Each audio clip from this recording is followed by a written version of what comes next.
até o fim dos tempos. E no livro de Daniel, capítulo 7, ele fala de 4 animais que representavam 4 grandes impérios que haveria sobre o mundo. Isso foi se cumprindo ao pé da letra. O primeiro animal representava a Babilônia, o segundo a Medopérsia, o terceiro a Grécia e o quarto representava o Império Romano. E Daniel coloca que em determinado momento do Império Romano, desse quarto animal, esse Império Romano se juntaria com o povo de Deus, mas para macular o povo de Deus e perseguir os fiéis do povo de Deus. E o Apocalipse dá mais detalhes disso, e o apóstolo Paulo também, quando fala de uma grande apostasia que viria antes da volta de Jesus. Apostasia é uma palavra grega que significa desvio da fé, quebra da aliança. A gente pode falar da aliança, quebra da aliança. E uma das coisas que Daniel diz que esse animal faria seria o seguinte: Daniel capítulo 7, versículo 25. Diz assim na sua versão. Viu? Então vocês perguntaram, Bíblia católica, Bíblia de crente, e tem a Bíblia da Karina Macken também.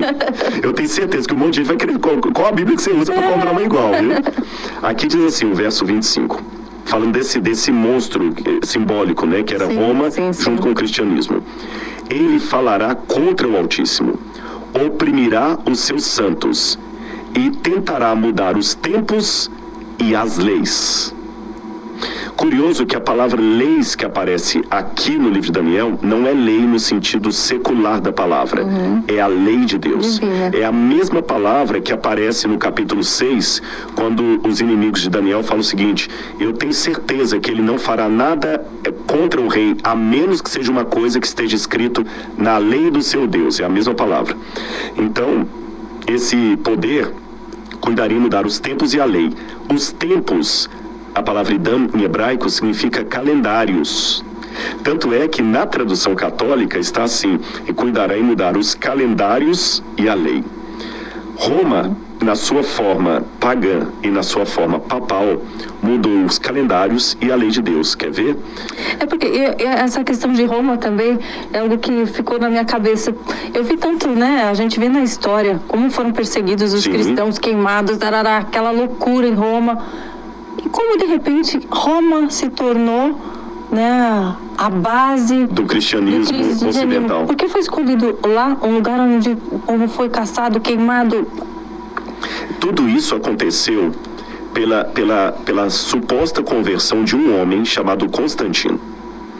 No ano 313 depois de Cristo, Constantino, eu não esqueci a questão do calendário, sim, não, sim, tá surpresa aqui, ó. Não, eu já tenho umas 5 perguntas só dessa frase que você falou. Mas vai ser até bom, porque esse aqui vai explicar o motivo. O já avisa lá em casa que eu vou chegar mais tarde, pede pro Henrico ficar nos meus pais. Ou colocar alguma coisa no micro-ondas lá.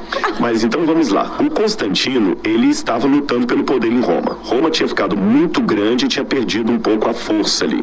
Aí tinha um imperador chamado Diocleciano, que acabou aposentando, o único imperador romano que aposentou, e na briga pelo poder, Constantino foi, e ele sabia que os cristãos na época eram uma força muito grande.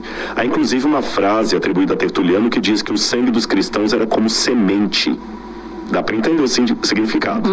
O sangue dos cristãos é como semente. Quanto mais mata, mais surge. Então Constantino, no ano 313, ele teve uma estratégia política.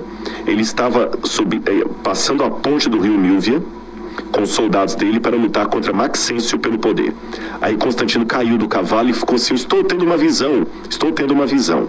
Nesta época, o Império Romano adorava muito, principalmente o exército, adorava o deus Mitras, que é o deus Sol.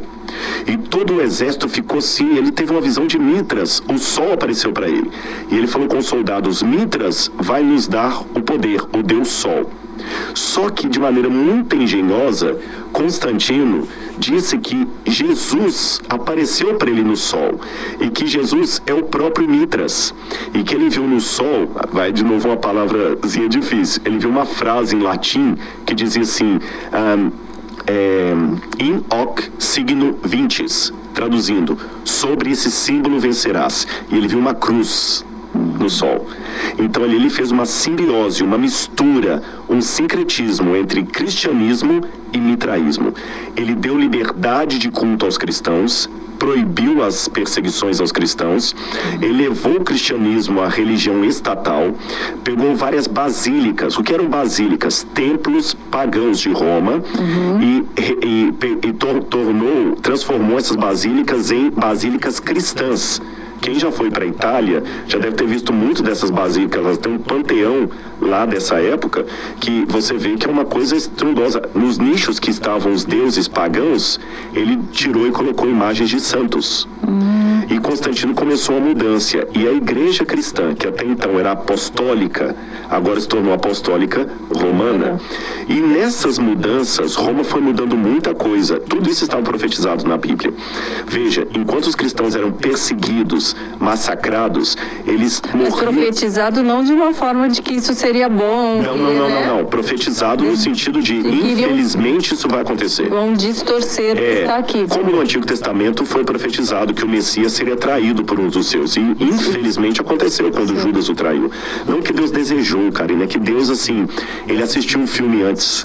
E ele dá um spoiler daquilo que é importante saber. Assim que ele assiste, o nosso também, né? Por isso que ele vai nos avisando, gente. Olha, cuidado. Vocês estão perdendo os avisos importantes, hein? E aí, nessas mudanças que a igreja fez, aí foi, depois de Constantino, veio um monte de mudanças. Uma delas foi o calendário. O calendário foi mudado já na época de Júlio César, Roma.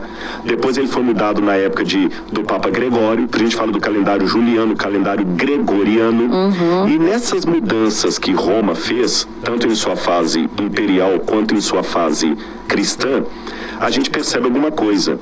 Nós estamos em que mês agora? Novembro. Novembro lembra que número? 9. Mas é o mês 11. Outubro lembra que número? 8. Mas é o mês 10. Dezembro lembra que número? 10. Mas é o mês 12. Quem mudou tudo isso? Roma. Mudou os calendários. E mudaria também a lei de Deus. Eu convido todo mundo que está em casa a fazer um exercício. No Google você acha isso. Procure em qualquer Bíblia, seja de editora católica, ortodoxa ou protestante, Êxodo capítulo 20, os 10 mandamentos. E leia como os 10 mandamentos estão em qualquer Bíblia, em português, espanhol, alemão, inglês, não interessa. Depois que você ler os 10 mandamentos como estão na Bíblia, procure o catecismo e veja como os 10 mandamentos estão no catecismo. No catecismo está assim: amar a Deus sobre todas as coisas, não tomar o seu santo nome em vão, guardar domingos e festas, honrar pai e mãe, não pecar contra a castidade. Mudaram os mandamentos. O mandamento das imagens sumiu. Sim. O mandamento de não terás outros deuses diante de mim sumiu. O sábado foi trocado pelo domingo. Sim. Exatamente como Daniel 7:25 diz que aconteceria. Cuidará em mudar os calendários e a lei.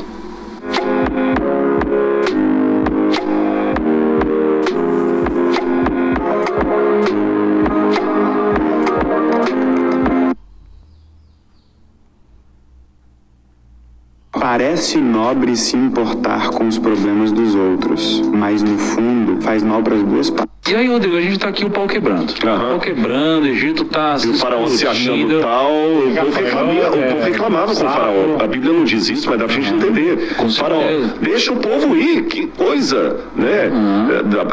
E é interessante que cada praga do Egito caía sobre uma divindade egípcia.